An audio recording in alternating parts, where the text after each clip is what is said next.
Sometimes a place is just a name on a map, but every now and then a name holds a really deep, complicated, and honestly, a pretty heartbreaking story. Today, we're going to unpack one of those stories all the way from the Caribbean island of St. Lucia.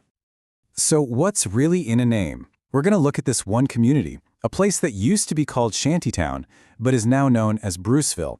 And we're going to peel back the layers to figure out why that name changed, and more importantly, what it actually meant for the people who lived there. All right, to really get to the heart of this, we need to kind of step into a time machine. Let's go all the way back to 1987.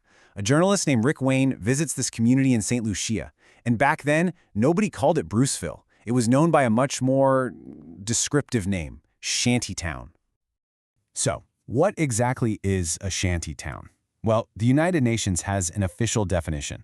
They call it an illegal, unauthorized settlement with substandard housing where people are impoverished and have no guarantee they can even stay on the land. It's a very clinical-sounding definition, right?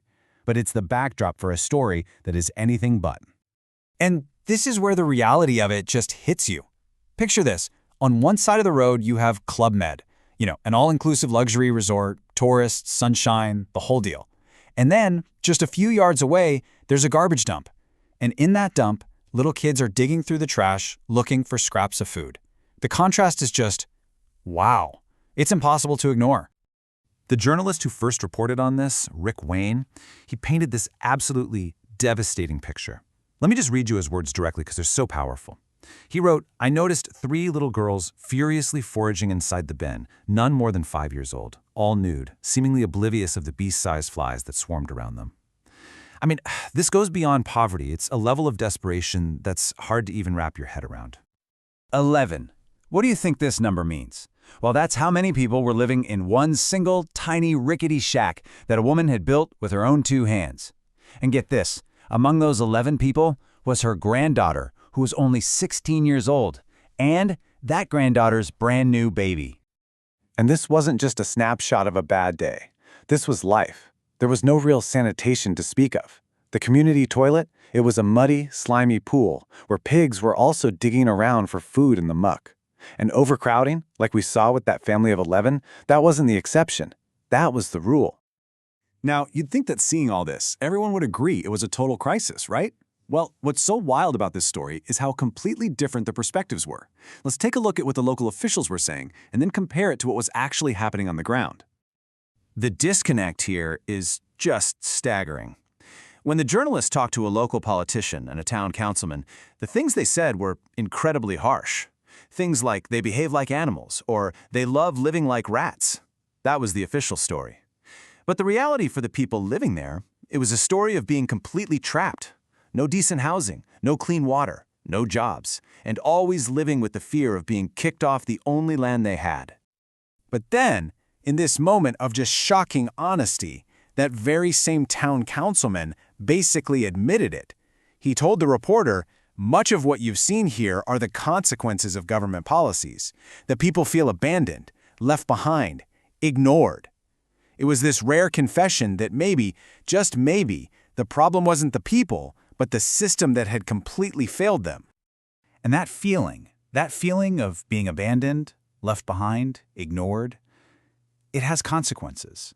And one of those consequences is a story so incredibly tragic that it became a symbol for the absolute hopelessness felt in Shantytown. At the center of this part of the story is a 22-year-old woman. She worked as a cook's assistant at a restaurant nearby. And by all accounts, to her coworkers, she was always cheerful, always seemed to be in a good mood. She was putting on a brave face every single day. But behind that smile, her reality was just grim. Her home was a single room. It had no electricity, no running water, not even a toilet. She and her 2 little kids didn't have a bed. They all slept together on a single, filthy piece of sponge on the floor. It was a home without any of the basics. And really, it was a home without any hope. And then, the absolute unthinkable happened. In the early hours of one Saturday morning, this young mother walked her 2 little girls, just 2 and 3 years old, down to the beach. And in an act born of just unimaginable desperation, she drowned them. After the journalist's report came out, and after this horrific tragedy, you'd think something had to change, and something did. But it wasn't what you might expect, and it took a very, very long time to happen. So just look at this timeline. The story first breaks in 1987, but nothing really happens until 10 years later, a full decade. In 1997, a new prime minister is elected and the government finally takes action. And what was that big action? They officially renamed Shantytown. From then on, it would be called Bruceville to honor a local leader from the past. And that, right there, brings us to the biggest question of this entire story. They gave the community a new name, a more dignified one. But did that symbolic gesture actually change anything for the people living there? Did it fix the poverty, the lack of clean water, the hopelessness? While a photo caption from that very same newspaper, but published in 2023, gives us a pretty chilling answer. It just reads, "Some things never change. Shantytown today, renamed Bruceville." It really makes you wonder, doesn't it? Is changing a name enough? Or is it just a way to hide a reality that's too difficult to fix?